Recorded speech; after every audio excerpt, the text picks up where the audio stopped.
Hi, it's me again, Brian Alaspa, and I thought I'd come to you with another one of my virtual readings for another one of my books. And this time I thought I would do my mystery thriller suspense novel, crime novel, After the Snowfall, which was released back in 2009 exclusively for Kindle. It's also now available for Nook. It's only available as an ebook. I wrote it as part of National Novel Writing Month in 2009, 2008 actually, 2008, it was released in 2009. And National Novel Writing Month is every November. And basically the concept behind that is you're supposed to just write. It's supposed to be the pure joy of writing a novel. And in 30 days you're supposed to write 50,000 words. And you're just supposed to plow on through and write without worrying too much about plot or going back and editing. It was a very liberating experience for me, and I managed to write 55,000 words roughly in 25 days, which was pretty cool. So the result of which was After the Snowfall. I then went through and did edits. And oh, by the way, to continue with my theme from last time, see, we're getting more high tech now. I've actually printed out a copy of the cover rather than just my handwriting. So there's After the Snowfall. Anyway, it's a crime thriller. It's a little violent, I have to say, and I got the idea when I was outside walking my dog once. It wasn't even winter time, but here in Chicago, winter's never too far from your mind. So I suddenly had this very, very clear image in my head of the streets around me just covered in snow, and down the middle of the street would be walking three men, just walking down the street as if the snow wasn't bothering them. And I knew that that was the image that was going to become my book, and I knew that they were going to be up to no good. So After the Snowfall was the result. And it's a work that I'm particularly proud of. I think I did a pretty good job of holding it all together, despite the challenges that I faced writing it for NaNoWriMo. So anyway, so I thought I would read to you from the very first chapter of After the Snowfall. 1. After it was all said and done, it was Charlie Mosser who saw them first. Charlie lived at the very edge of town, and he would have had the best shot at seeing them as they walked slowly down the center of the main road coming into town. Charlie had lived there for most of his life, and there had been a time when he lived beyond the edge of town. Over the years, and after a developmental growth spurt, however, the town had eventually moved closer to him. Ultimately, it was this encroachment that caused him to give up farming as his land slowly shrank and the houses went up. He had stopped farming 20 years ago, but had found a job working in a factory. Charlie was in his 60s, but he was still about as strong as your average ox. He had skin like leather from the hours and hours he spent out in the sun during the summer months. He had spent more than his fair share of winters outside as well, often shoveling snow or helping others with their shoveling. The cold wind had helped toughen that skin as well. He was used to changing weather that went part and parcel with living in the Midwestern United States. The night before, the Midwest had undergone another one of those storms that sometimes come whipping through the fields and cities and towns of the long state. Cold air gets drawn out of Canada and funneled into the area, and it creates storms where the wind blows like a horde of banshees stampeding down the road, where they crawl under the eaves of your house and scream all night long and bring stinging snow that is almost too fine to see, but you can sure feel. It tears at your skin the way sand does in a sandstorm. Despite the flakes of snow being smaller than sand, it piles up fast and tall, and all you can do is hide inside your nice warm house, start a fire, and wrap yourself in blankets and hope your satellite dish stays on so you can watch some movies on your television. Then the morning comes and you have to dig yourself out, and the reality of living where you live sinks in. Charlie really didn't mind. He had grown up here. He was used to the weather and had grown even to love it a little. There was something about the land and the town after a big snowstorm. There was a quietness, as if the entire universe had just hit the reset button. This was how things must have looked when the earth first began. There was just beautiful pure white all around, and a crisp biting air that cut through the land and through your jacket and into your bones, and yet, if you were warm inside, you didn't mind too much. It was part of living here. It was part of loving this place. Charlie spent some time that morning talking to his wife and enjoying some hot coffee before pulling on his boots and wrapping himself in a thick parka with a hood. A scarf, multiple sweaters, long underwear, long pants, a knit cap, and mittens, the ones where the ends could fold back and let you work with your fingers if you needed to.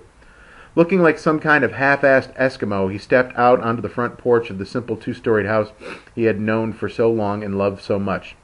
It was his wife's idea that he dressed like that. Rather than spending the morning arguing, he pulled on his clothes like she asked. It was quiet. It was also still early. Charlie had been an early riser for much of his life, and this probably owed to the fact that Charlie and most of his family were farmers. Even though the farm was gone, he still had the instincts to wake up early.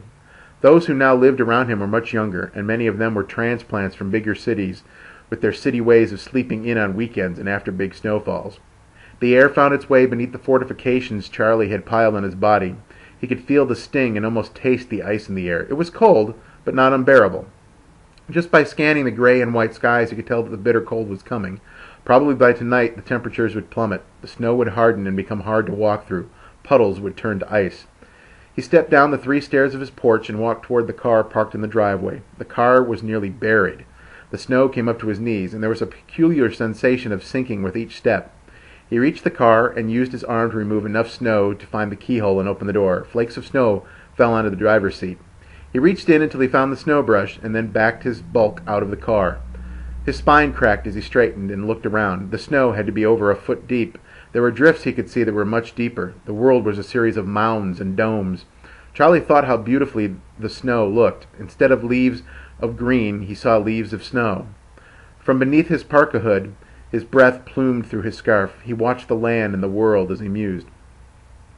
Finally, he looked down at the snow brush and then at the mound of snow in his car and pondered for a moment if he should just go ahead and get an actual shovel.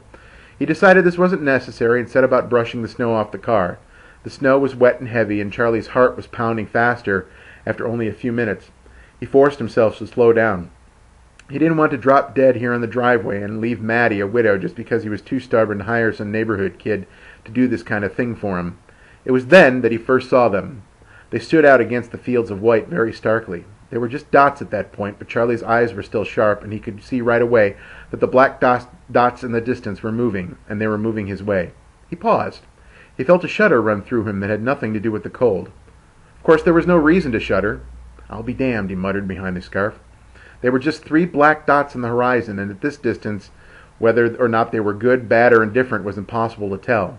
They were walking in a short line spaced apart by maybe 5 or 10 feet. They walked down the middle of the main road that led through the heart of town and right past Charlie's home. Charlie sniffed and hawked, parted his scarf, and spat in the snow. He should get back to the snow removal, he thought, and let others handle this particular situation, but it was hard not to look again and watch as the dots moved slowly closer, forming into human shapes as if materializing out of the snow itself. The town of Derrick sat on a small hill. Illinois did not have mountains, and there were few very tall hills in this part of the state. However, the town was at such an elevation that anyone walking into town, especially knee-deep in snow, would have a tough time. They would likely be beyond exhaustion when they reached the middle of town. Yet these 3 were walking steadily, as if the snow were not even there. Charlie decided it was the manner in which they were walking that disturbed him, and continued to send shivers down his spine as though he were catching some kind of cold or flu. Yes, the road was covered in snow, and no cars were likely to come down this stretch of highway, but the way in which they walked down the very center of that road seemed to strike the center of Charlie's heart. They walked like they were supremely confident. It was as if they owned the road with nothing to fear, as if they knew no snowplow or car would make them move. They walked like they had a purpose, or perhaps they were just plain used to people getting out of their way. "Something odd here is all," Charlie muttered. Charlie thought about the storm that hit the night before. It had been fierce, given the fact that it was only the middle of November. It was also very early in the year. This might not bode well for the rest of this winter, and Charlie had commented on that to Maddie just last night. She had nodded and then gone back to watching the old black and white movie they had found. Still, it had been intense enough that if someone had been driving out in this part of the world and their car had gone off the road, they might now have to walk to the nearest town to get help. Charlie looked at his driveway and the car. It would be at least an hour or more before he could even have his own driveway clear. He had a 4-wheel drive truck in the garage, but the snow was piled high against the garage door. He also knew that Billy Attic, the town snowplow driver, would not be here to get this street cleared for another few hours. Whatever sympathy he might have felt for the 3 men walking in his direction, he was completely unable to do anything to help them now. "Guess you fellows are on your own," he muttered. "What are you doing, Charlie?" Charlie looked up and saw Maddie standing in the open door of his house. He knew right then that his instincts had been correct, and she had been watching him from the living room window at that moment. After all, she had convinced herself that someday he would not ask her to shovel and then drop dead. "There's someone coming up the road," he said. "Is it the plow?" she asked. Charlie shook his head and then realized it might be hard to see that underneath the parka. "No," he replied. "I mean way down the road. Looks like 3 people walking up the road." A strange, worried look crossed her face. "They're walking?" "Well, there isn't any way for them to be getting a car down the road," Charlie said. "There has to be a foot or more of snow, and you know Billy, he won't be out this way for a few hours yet." "Do you think they got stranded in the storm?" "I'll be sure to ask them once they get this way. Looks like they'll be walking right past us." Maddie moved her hands and clutched her throat for a second. It was an involuntary thing she did whenever she was nervous, like she was trying to hold on to her heart or anxious thoughts. "You be careful out there. You know you don't have to do all of this at once. You can do part and then come inside." "I know." She seemed about to say more and then decided against it. Instead, she closed the door. He knew she was still staring out the window. He waved the snow brush in a direction and proceeded to remove more snow from the roof of his car. In the distance, the 3 black shapes moved closer. Legs and heads could be distinguished from the rest of the body. Still they moved as if the snow were not something that concerned them. That's from After the Snowfall. Available for Kindle and Nook. After the Snowfall. Bryan Alaspa is my name. Thanks so much. Bye.